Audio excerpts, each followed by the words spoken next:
பழைய ஏற்பாட்டு காலத்தில் வார்த்தையாகவும்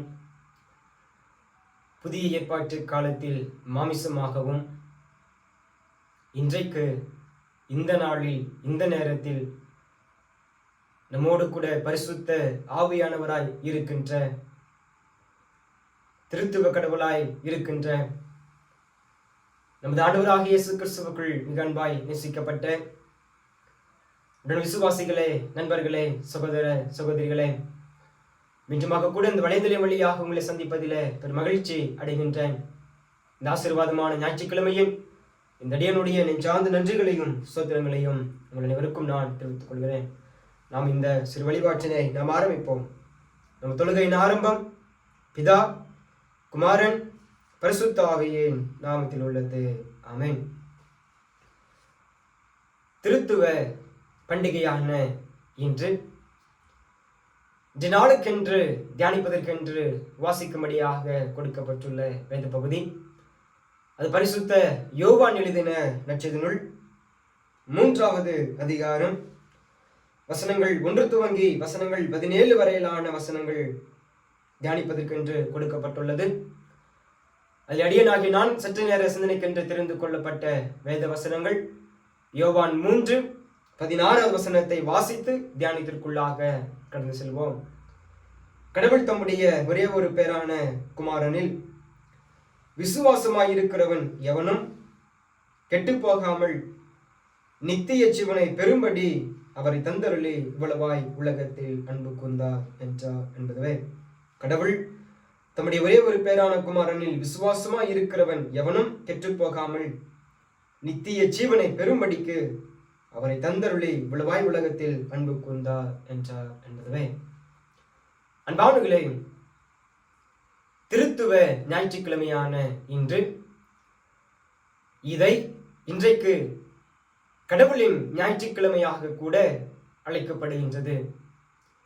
அப்படியானால் என் கண்பானவர்களே, கடவுளை குறித்து நாம் அறிந்து கொள்ளுகிற பொழுது, தெரிந்து கொள்ளுகிற பொழுது, உலகத்தில் உள்ள எந்த ஒரு புத்தகமும், உலகத்தில் உள்ள எந்த ஒரு புராணங்களும், கீதங்களும், இதிகாசங்களும், வரலாறுகளும், சரித்திரங்களும் எதுவுமே கடவுளை பற்றி நாம் அறிந்து கொள்ள வேண்டும் என்றால், தெரிந்து கொள்ள வேண்டும் என்றால், இவைகளெல்லாம் நமக்கு போதுமானதாக இருக்காது என்பதை நாம் முதலாவதாக ஆழமாக இதை நாம் புரிந்து கொள்ள வேண்டும்.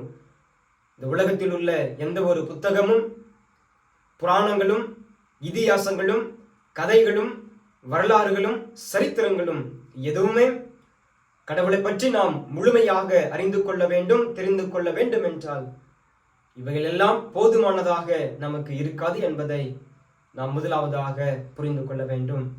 அப்படியானால் என் கண்பானவர்களே, நான் ஏன் இந்த வார்த்தையை இங்கே சொல்லுகிறேன் என்று சொன்னால், திருத்துவ கடவுளை குறித்து அறிந்து கொள்வதற்கு மனிதனுடைய மூளையாக இருக்கின்ற அந்த 1.4 கிராம் அல்லது 2 கிராம் மூளையானது, இந்த 2 கிராம் மூளையை வைத்துக்கொண்டு அவ்வளோ பெரிய கடவுளை, திருத்துவ கடவுளை நாம் அறிந்து கொள்வதற்கு நாம் தகுதி அற்றவர்கள் என்பதை முதலாவதாக புரிந்து கொள்ள வேண்டும்.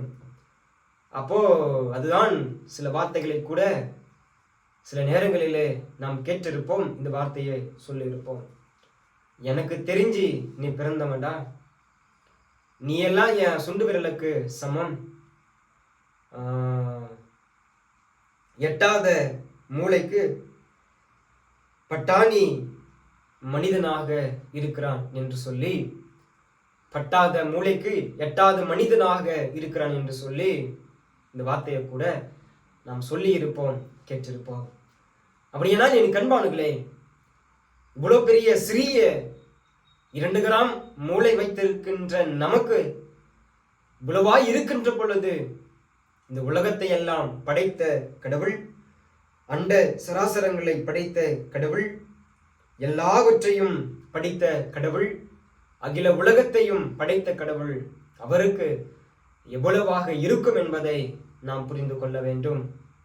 அப்படி என்ன என் கண்பானுகளே, அதான் அப்போஸ்தலனாகிய பவுல் கூட ஒரு வார்த்தையை அவர் சொல்லுகிறார். அப்போஸ்தலனாகிய பவுல் யார் என்றால், the great missionary, the first missionary, the first modern theologian. There are 13 letters of writing in the Bible. The great author of the epistle என்று சொல்லி அப்போஸ்தலனாகிய பவுலை இறையிலாசிரியர்கள் இப்படியாக அவனை அழைப்பது உண்டு. அப்படியானால் திருமறையிலே மிகப்பெரிய ஒரு எழுத்தாளர், மிகப்பெரிய ஒரு ஊழியக்காரர், மிகப்பெரிய ஒரு மனிதர், மிகப்பெரிய ஒரு மாமனுஷன் யார் என்றால் அது அப்போஸ்தலனாகிய பவுல் தான். அப்போ அவ்வளோ பெரிய மனுஷனும் 1 கொரிந்தியர் 8வது அதிகாரம் 2வது வசனத்திலே அங்க பவுல் சொல்லுகிறார். என்ன சொல்லுகிறார் என்றால், நான் இன்னும் கடவுளை குறித்து அறிந்து கொள்ளவில்லை, நான் அறிந்து கொள்ளுகிற நேரம் வரும், அப்பொழுது நான் அவரை முழுமையாக அறிந்து கொள்ளுவேன் என்று சொல்லி பவுல் இந்த வார்த்தையை அவர் கூட அங்கே இப்படியாக சொல்லுகிறதை கூட நாம் பார்க்கின்றோம். நான் இன்னும் அவரை அறிந்து கொள்ளவில்லை, அறிந்து கொள்ளுகிற நேரம் வரும், அப்பொழுது நான் அறிந்து கொள்ளுவேன் என்று சொல்லி அப்போஸ்தலனாகிய பவுல் அந்த வார்த்தையை அங்கே சொல்லுகிறதையோ கூட நாம் பார்க்கின்றோம். அப்படியேதான் என் கண்பாடுகளே, இந்த திருத்துவ ஞாயிற்றுக்கிழமையிலே அல்லது கடவுளுடைய ஞாயிற்றுக்கிழமையிலே திருமறையிலே திருத்துவத்தை குறித்து நாம் பார்க்கின்ற பொழுது முதலாவதாக கடவுள் ஒருவரே என்பதை குறித்து திருமறையிலே நாம் சற்று தியானித்து பார்க்க போகிறோம்.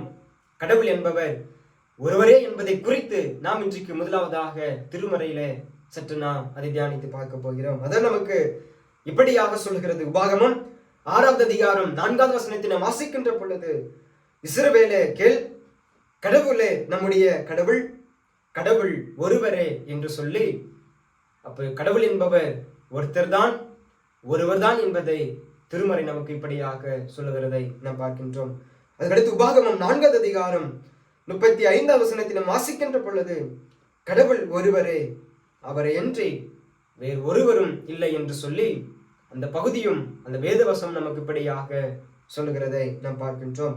அதுக்கடுத்ததாக ஏசாயா 43:10வது அதிகாரத்தை நாம் வாசிக்கின்ற பொழுது, before anyone no God was formed me என்று சொல்லி அங்கே அழகாக இப்படி வசனங்கள் நமக்கு சொல்லுகிறதை கூட நாம் பார்க்கின்றோம். எனக்கு முன் ஒரு தெய்வமும் உண்டானதும் இல்லை, எனக்கு பின் ஒரு தெய்வமும் இருப்பதும் இல்லை, நானே கர்த்தர், நானே கடவுள் என்று சொல்லி கடவுள் ஒருவரே என்பதை இங்கே வேத வசனங்கள் இப்படியாக நமக்கு சொல்லுகிறதை நாம் பார்க்கின்றோம். அதுக்கு அடுத்ததாக எனக்கு அன்பானவர்களே, 2வது தலைப்பாக நாம் பார்க்கின்ற பொழுது, கடவுள் எப்படி மூவராக இருக்கிறார் என்பதை குறித்து நாம் 2வதாக தியானிக்க போகிறோம். கடவுள் எப்படி மூவராக இருக்கிறார் என்பதை குறித்து நாம் தியானித்து பார்க்க போகிறோம். அதான் வாசிக்கின்றோம். மத்தேயு 3வது அதிகாரம் வசனங்கள் 16 துவங்கி வசனங்கள் 17 முடிய வரையிலான வசனங்களில் வாசிக்கின்ற பொழுது, வானத்திலே ஒரு சத்தம், இவர் என்னுடைய நேசகுமாரன், இவரில் நான் பிரியமாக இருக்கிறேன், தேவ ஆவி புறாவை போல இறங்கினார் என்று சொல்லி, அப்போ ஆண்டவராகிய இயேசு கிறிஸ்து அங்கே திருத்துவ கடவுளாய், ஒரே கடவுள் மூவராய் அங்கே வெளிப்படுத்துகின்றதையும் காட்டுகின்றதையும் கூட நாம் அந்த பகுதியிலே பார்க்கின்றோம். அதுக்கு அடுத்ததாக மத்தேயு 22வது அதிகாரம் வசனங்கள் 43 துவங்கி வசனங்கள் 44 வரையான வசனங்களை வாசிக்கின்ற பொழுது, தாவீது ஆவியினாலே நிரம்பி கர்த்தர் என் ஆண்டவரிடம், நான் உம்முடைய சத்துருக்களை உன் பாதத்தின் கீழ் போடும் வரைக்கும் நீர் என்னுடைய வலது பாசத்தில் உட்காரும் என்று சொல்லி தாவீதும் திருத்துவ கடவுளை குறித்து, கடவுள் ஒருவர்தான் ஆனாலும் அவர் மூவராக இருக்கிறார் என்பதை குறித்து தாவீதும் இந்த வார்த்தையை நமக்கு சொல்லி வைக்கப்பட்டிருக்கிறதையும் கூட நாம் பார்க்கின்றோம். அதுக்கு அடுத்ததாக யூதாவை எழுதின நிருபம் 1வது அதிகாரம் வசனங்கள் 20 துவங்கி வசனங்கள் 21 வரையான வசனங்களை வாசிக்கின்ற பொழுது, கடவுளின் அன்பிலே உங்களை காத்துக்கொண்டு நித்திய ஜீவனை உடைய ஆண்டவர் இயேசு கிறிஸ்துவை எதிர்நோக்கியதற்கு பரிசுத்த ஆவியினால் ஜெபம் பண்ணுங்கள் என்று சொல்லி, அப்போ அதுதான் அங்கே யாக்கோபின் சகோதரனாகிய யூதாவும் சொல்லுகிறார், நீங்கள் பரிசுத்த ஆவிக்குள்ளாக ஜெபம் பண்ணி கடவுளின் அதாவது பிதாவின் அன்பிலே உங்களை காத்துக்கொண்டு நித்திய ஜீவனுக்கு ஏதுவாக நம்முடைய ஆண்டவராகிய இயேசு கிறிஸ்துவை எதிர்நோக்கி காத்திருங்கள் என்று சொல்லி கடவுள் ஒருவரே, ஆனாலும் அவர் மூவராக இருக்கிறார் என்பதை குறித்து வேதவசனங்கள் இப்படியாக நமக்கு சொல்லுகின்றதையும் கூட நாம் பார்க்கின்றோம். அப்படியானால் நாம் முதலாவதாக பார்த்தோம் கடவுள் எப்படி ஒருவராக இருக்கிறார். அதுக்கடுத்து இரண்டாவதாக கடவுள் எப்படி அவர் மூவராக இருக்கிறார் என்பதை குறித்து நாம் பார்த்தோம். அதுக்கடுத்ததாக மூன்றாவதாக ஒருவர் எப்படி மூவராக இருக்கிறார் என்பதை குறித்து நாம் பார்க்கின்ற பொழுது, அதான் யாத்திராகமத்தின் புத்தகம் 20வது அதிகாரம் 2வது வசனத்தை நாம் வாசிக்கின்ற பொழுது, அடிமைதான வீடு ஆகிய எகிப்து தேசத்திலிருந்து புறப்பட பண்ணின உன் கடவுளாகிய கர்த்தர் நானே என்று வசனங்கள் இப்படியாக சொல்லுகிறது. அப்படியானால் அந்த தியான பகுதியை நாம் சற்று திருத்துவ அந்த கண்ணோட்டத்திலே நாம் பார்க்கின்ற பொழுது, புறப்பட பண்ணினவர் பிதாவானவர், அவர்களை வழிநடத்துபவர் இயேசுவானவர், நாம் அடிமைகளாய் இருந்தோம் என்று உணர வைப்பது பரிசுத்த ஆவியானவர் என்று நாம் பார்க்கின்றோம். அப்படியானால் இங்கே ஒருவர் எப்படி மூவராக இருக்கிறார் என்பதை குறித்து நாம் இந்த வேத பகுதியில நாம் பார்க்கின்றோம். அதுதான் இன்றைக்காக வாசிக்கும்படியாக கொடுக்கப்பட்டுள்ள பழைய பாட்டு பகுதி. ஏசாயா தீர்க்கதரிசியின் புத்தகம் 6வது அதிகாரம் 3வது வசனத்திலேயும் அவர் ஏசாயா தீர்க்கதரிசி இப்படியாக சொல்லுகிறார், சேனைகளின் கர்த்தர் என்று சொல்லி அங்கே இப்படியாக ஏசாயா எழுதுகிறார். சேனைகளின் கர்த்தர் என்றால், சேனைகள் என்றால் 1 அல்லது 3 அல்லது திரள் அல்லது கூட்டம் என்று சொல்லி ஒன்றுக்கும் மேற்பட்ட மதிப்பை அந்த சேனைகள் என்கின்றதான வார்த்தை அதனுடைய மதிப்பை அங்கே அது நமக்கு தருகின்றதாக கொடுக்கின்றதாக கூட நாம் பார்க்கின்றோம். அப்படியானால் சேனைகள் என்றால் வார்த்தை ஒன்றுதான், ஆனால் அதற்குள்ளாக ஒன்றிற்கு மேலாக அந்த வார்த்தையானது பொருளை தருகின்றதாக நாம் பார்க்கின்றோம். அப்படியானால் சேனைகளின் கர்த்தர் என்றால் கடவுள் ஒருவரே, ஆனால் அது மூன்றாக அவர் மூவராக இருக்கிறார் என்பதை குறித்து ஏசாயா தீர்க்கதரிசி கூட நமக்கு இப்படியாக சொல்லுகிறதை நாம் பார்க்கின்றோம். அப்படியானால் என் கண்பானுகளே, நாம் இன்றைக்கு இன்னும் ஆழமாக கடந்து சென்று பிதா யார், குமாரன் யார், பரிசுத்த ஆவியானவர் யார் என்பதை தனித்தனியாக நாம் இன்றைக்கு அவர்களை குறித்து சற்று ஆழ்ந்து சிந்தித்து நாம் தியானிக்க போகிறோம். அப்படியானால் முதலாவதாக பிதாவானவர் யார் என்பதை குறித்து நாம் பார்க்கின்ற பொழுது, அதுதான் சங்கீதக்காரனாகிய தாவீது இன்றைக்காக வாசிக்கும்படியாக கொடுக்கப்பட்டுள்ள சங்கீத பகுதியில அங்கே சங்கீதக்காரன் தாவீது சொல்லுகிறான். சங்கீதம் 21வது சங்கீதம் 1வது வசனத்தை நாம் வாசிக்கின்ற பொழுது, கர்த்தருக்கு கனமும் மகிமையும் வல்லமையும் அவர் ஒருவருக்கே செலுத்துங்கள் என்று சொல்லி சங்கீதக்காரன் தாவீது இப்படியாக நமக்கு சொல்லுகிறதை கூட நாம் பார்க்கின்றோம். அப்படியானால் இந்த கண்பான்களே, அதுதான் தாவீது இன்னொரு பகுதியில் எப்படியாக சொல்லுகிறார். சங்கீதம் 8:9வது சங்கீதத்தில, எங்கள் ஆண்டவராகிய கர்த்தாவே, உமது நாமம் பூமி எங்கும் எவ்வளவு மேன்மையானது. அப்படி என்றால் கடவுள் பிதாவானவர் யார் என்றால் அவர் உன்னதமானவர், அவர் மேன்மையானவர், அவர் மகத்துவமானவர், அவர் மேல வானங்களுக்கு மேலாக உயர்ந்திருக்கிறவர் என்று சொல்லி தாவீது ஆகவேதான் இன்றைக்காக வாசிக்கும்படியாக கொடுக்கப்பட்டுள்ள சங்கீத பகுதியிலே சங்கீதம் 29:1வது வசனத்தில் அவன் இப்படியாக சொல்லுகிறான், கடவுள் ஒருவருக்கே, கர்த்தருக்கே கனமும் மகிமையும் வல்லமையும் துதியையும் அவர் ஒருவருக்கே செலுத்துங்கள் என்று சொல்லி அந்த வார்த்தையை பிதாவை குறித்து தாவீது இப்படியாக சொல்லப்பட்டு வைத்திருக்கிறதையும் கூட நாம் பார்க்கின்றோம். அதுக்கடுத்து குமாரன் யார் என்பதை குறித்து நாம் இரண்டாவதாக பார்க்கின்ற பொழுது, அதுதான் திருமறையிலே எனக்கு என்பவர்களே எத்தனையோ ஊழியக்காரர்கள், எத்தனையோ தாசர்கள், எத்தனையோ திருப்பணியாளர்கள், எத்தனையோ தீர்க்கதரிசிகள், எத்தனையோ அரசர்கள், எத்தனையோ ராஜாக்கள், எத்தனையோ பெரிய பெரிய மனிதர்கள் எல்லாம் வாழ்ந்திருக்கிறார்கள், இருந்திருக்கிறார்கள். ஆனாலும் அவர்கள் எல்லாவற்றிலும் காற்றிலும் ஆண்டவராகிய இயேசு கிறிஸ்து எங்கே இருந்தார் என்பதை சங்கீதக்காரனாகிய சாலோமன் நீதிமொழிகளின் புத்தகம் 8வது அதிகாரம் 22 வசனங்கள் துவங்கி 31வது வசனம் வரைக்கும் ஆண்டவர் இயேசு கிறிஸ்து அவர் எங்கே இருந்தார் என்று சொல்லி ஆழமாக அவன் அந்த பகுதியிலே எழுதி வைத்திருக்கிறதையும் கூட நாம் பார்க்கின்றோம். அதான் நீதிமொழிகள் 8வது அதிகாரம் வசனங்கள் 22 நாம் வாசிக்கின்ற பொழுது, பூலோகத்திலே வல்ல கிரியைகளை கர்த்தர் செய்வதற்கு முன்பே தன் சிருஷ்டிப்புக்கு ஆரம்பமாக அவர் என்னை படைத்தார். ஆதியிலே பூமி உண்டாகும் முன்னமே முதலாக நான் அமைக்கப்பட்டேன்.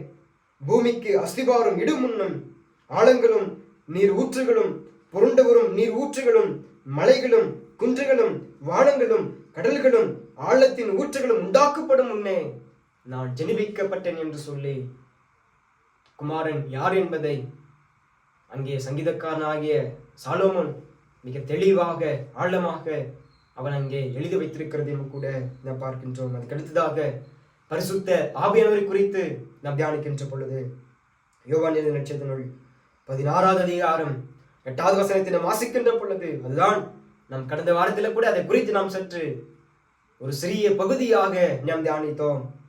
அதுதான் ஆண்டவர் இயேசு சொல்லுகிறார், நான் இனி உலகத்தில் இருக்க மாட்டேன், நான் போகிறேன், காலம் வந்துவிட்டது, நான் போகிறேன், நான் போனால்தான் பரிசுத்த ஆவியானவரை உங்களுக்கு கொடுக்க முடியும், பரிசுத்த ஆவியானவரை உங்களிடத்தில் அனுப்ப முடியும் என்று சொல்லி ஆண்டவராகிய இயேசு கிறிஸ்துவை பரிசுத்த ஆவியானவரை குறித்து அவரே இங்கே சாட்சியிடுகின்றதையும் கூட நாம் பார்க்கின்றோம். அப்படியானால் என் கண்பாவன்களை இறையில் ஆசிரியர்கள் கடவுளை குறித்து சொல்லுகின்றதான வார்த்தைகள் என்னவென்றால், அன்பானுங்களே, இறையில் ஆசிரியர்கள் திருத்துவ கடவுளை குறித்து சொல்லுகின்ற ஒரு வார்த்தை, கடவுள் பழைய ஏற்பாட்டு காலத்திலே அவர் மாமிசமாகவும், கடவுள் புதிய ஏற்பாட்டு காலத்திலே ஒரு வார்த்தையாகவும், அதுக்கடுத்ததாக பெந்தகோஸ்தே அந்த நாளுக்கு பிறகு ஞாயிற்றுக்கிழமைக்கு பிறகு அவர் ஆவியானவராகவும் இருக்கிறார் என்று சொல்லி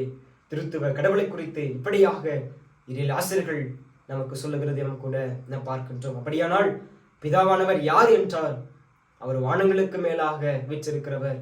குமாரன் யார் என்றால் அந்த வானங்கள் படைக்கப்படும் முன்பே அவர் இருந்தவர் என்பதை நாம் புரிந்து கொள்ள வேண்டும். அதுக்கடுத்து பரிசுத்த ஆவியானவர் யார் என்றால் இன்றைக்கு இந்த நாள் இந்த நேரம் அவர்தான் நம்மோடு கூட கடவுளாய் ஆவியானவராய் அவர் நம்மோடு கூட இருக்கிறார், நம்மோடு கூட வருகிறார், நம்மை வாழ வைக்கிறார் என்பதை நாம் ஆழமாக புரிந்து கொள்ள வேண்டும். அதுதான் நம் கூட ஒவ்வொரு ஞாயிற்றுக்கிழமையிலும் ஒவ்வொரு ஆராதனைகளிலும் நாம் நம்முடைய விசுவாசத்தை நாம் அறிக்கை செய்கிறோம்.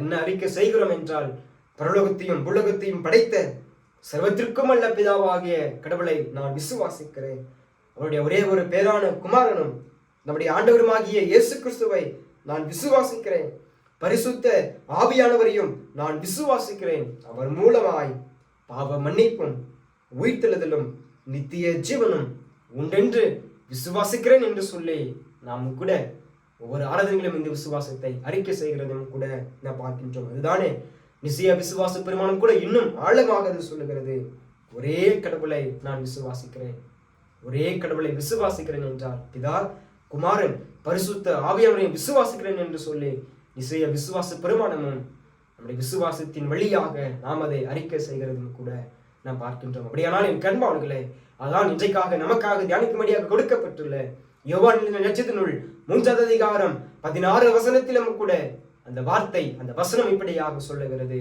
தம்மை விசுவாசிக்கிறவன் எவனும் கெட்டு போகாமல். அப்படியானால் என் கண்பான்களே, இன்றைக்கு அவருடைய பாதத்துல அவருடைய சமூகத்துல வந்திருக்கின்ற நாம் யாரெல்லாம் அவரை விசுவாசிக்கிறோமோ நாம் கெட்டு போக மாட்டோம், நாம் ஒன்றுமில்லாமல் போக மாட்டோம், நாம் வெறுமையாக போக மாட்டோம், நாம் வீணாக போக மாட்டோம். அப்படியானால் நாமும் நம்முடைய வாழ்க்கையில திருத்துவ கடவுளாய் இருக்கின்ற பிதா குமாரன் பரிசுத்த ஆவியானவராய் இருக்கின்ற அந்த கடவுளை நாம் விசுவாசிக்கிற பொழுது, நம்புகிற பொழுது நாம் வீணாக போவதில்லை, நாம் வெறுமையாக போவதில்லை, நாம் ஒன்றுமில்லாமல் போவதில்லை, நாம் கெட்டு போவதில்லை என்பதை புரிந்து கொண்டு தெரிந்து கொண்டு தொடர்ந்து நாம் திருத்துவ கடவுளாய் இருக்கின்ற ஆண்டவர் இயேசுவுக்கு சாட்சியாக பரிசுத்தமாக வாழ வளர தூய ஆவியானவர் தாமே இந்த வார்த்தைகளை கொண்டு உங்களையும் என்னையும் ஆசீர்வதித்து நடத்தி காப்பாராக. ஆமென். நம் யாவரும் கண்களை மூடி தலைகளை தாழ்த்தி நாம் கர்த்தரை நோக்கி வேண்டுதல் செய்வோம்.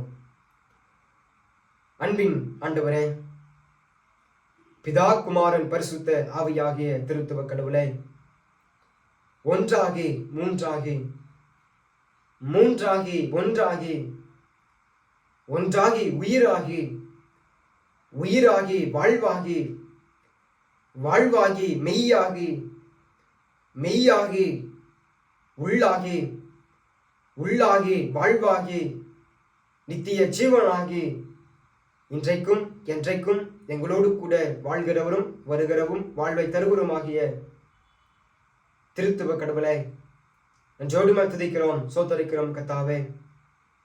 குறிப்பாக ஆண்டவரே சுவாமி, இந்த திருத்துவ ஞாயிற்றுக்கிழமை என்பது கடவுளுடைய ஞாயிற்றுக்கிழமை என்று அழைக்கப்படுகிறது கர்த்தாவே. அப்படிப்பட்டதான கடவுளுடைய ஞாயிற்றுக்கிழமையை நாங்கள் அனுசரிக்கவும், நாங்கள் போற்றவும், நாங்கள் துதிக்கவும், நாங்கள் கொண்டாடவும் கடவுளினுடைய வாழ்க்கையில நிஜமாக நீர் செய்த கிருபைகளுக்காக நன்றிகளை படைக்கின்றோம் கர்த்தரே. பிதா குமாரன் பரிசுத்த ஆவியாகிய திருத்துவ கடவுளை தம்முடைய ஒரே ஒரு கடவுளாக இருக்கின்ற, குமரனாக இருக்கின்ற, மெய்யான கடவுளாக இருக்கின்ற, மெய்யான மனிதனாக இருக்கின்ற, மெய்யான ஆவியானவராக இருக்கின்ற, மெய்யான வார்த்தையாக இருக்கின்ற இயேசு கிறிஸ்துவை நாங்கள் விசுவாசிக்கின்ற பொழுது நாங்கள் கெட்டு போகிறது இல்லை, நாங்கள் ஒன்றுமில்லாமல் போகிறது இல்லை, நாங்கள் வீணாக போகிறது இல்லை, நாங்கள் வெறுமையாக போகிறது இல்லை என்று சொல்லி ஆண்டவரே உம்முடைய திருத்துவ கடவுளை குறித்து உம்முடைய வேத வசனத்தின் வழியாக நீர் இன்றைக்கு எங்களோடு கூட பேசின கிருபைகளுக்காக நன்றிகளையும் துதிகளையும் ஏற்கின்றோம் கர்த்தரே. அதற்காக நாங்கள் உமக்கு நன்றிகளை படைக்கின்றோம் கர்த்தரே. சேனைகளின் கடவுளாக, சர்வ வல்லமையாக, ஏகச்சக்க ராஜாதிபதியாக, திருத்துவ கடவுளாக, வல்லமையுள்ள கடவுளாக, மகிமையாக கடவுளாக இன்றைக்கு எங்களோடு கூட ஆண்டவரே சுவாமி இருப்பதற்காக நன்றியோடு துதிக்கிறோம், சோத்தரிக்கிறோம் கர்த்தாவே. அப்படிப்பட்டதான திருத்துவத்தை குறித்து நாங்கள் சிந்தித்தோம், தியானித்தோம், அறிந்து கொண்டோம், தெரிந்து கொண்டோம். அதற்காக நாங்கள் உமக்கு நன்றிகளை படைக்கின்றோம் கர்த்தரே. குறிப்பாக எங்களுடைய குடும்பத்திற்காக, குறிப்பாக என்னுடைய வாழ்வுக்காக, குறிப்பாக எங்களுடைய பிள்ளைகளுக்காக, குறிப்பாக என்னுடைய எதிர்காலத்திற்காக நன்றியோடு துதிக்கிறோம், சோத்தரிக்கிறோம் கர்த்தாவே. பலவிதமான எதிர்பார்ப்புகளோடு, பலவிதமான திட்டங்களோடு, பலவிதமான திருமணங்களோடு ஆண்டவரே வந்திருக்கின்ற எங்களை ஒரு விசை கர்த்தர் நீர் நோக்கி பார்க்க வேண்டும் என்று நாங்கள் வேண்டி நிற்கின்றோம் கர்த்தரே. என்னுடைய தேவைகளையும், என்னுடைய திருமணங்களையும், என்னுடைய எதிர்பார்ப்புகளையும் எல்லாவற்றையும் உடைய கரத்தில் நாங்கள் கொடுக்கின்றோம். எங்களை நீரே தொடர்ந்து பொறுப்பெடுத்துக் கொள்ளும் வழி நடத்தும். இப்ப இயேசுவின் வழியா ஜெபிக்கிறோம். ஜெபம் கேளும் ஜீவனுள்ள நல்ல பிதாவே, ஆமென். பிதாவாகிய கடவுளின் அன்பும் நமது ஆண்டவராகிய இயேசு கிறிஸ்துவினுடைய கிருபையும் இரக்கமும் பரிசுத்த ஆவியினுடைய ஐக்கியமும் உறவும் வழிநடத்தலும் நாம் கேட்ட திருவசனத்தோடும், நாம் ஜெபித்த ஜெபங்களோடும், நம்முடைய வாழ்வுகளோடும், எதிர்காலங்களோடும் தேவன் தாமே தங்கி தரித்து ஆசீர்வதித்து ஒரு குறைவும் இல்லாதபடி நித்தமும் நம்மை நடத்தி காப்பாராக. ஆமென். என் ஆத்மாவை கர்த்தரை சோஸ்தரி, என் முழுமை பரிசுத்த நாமத்தை சோஸ்தரி. என் ஆத்மாவை கர்த்தரை சோஸ்தரி. கர்த்தர் செய்த சகல உபகாரங்களையும் மறவாதே. ஆமென்.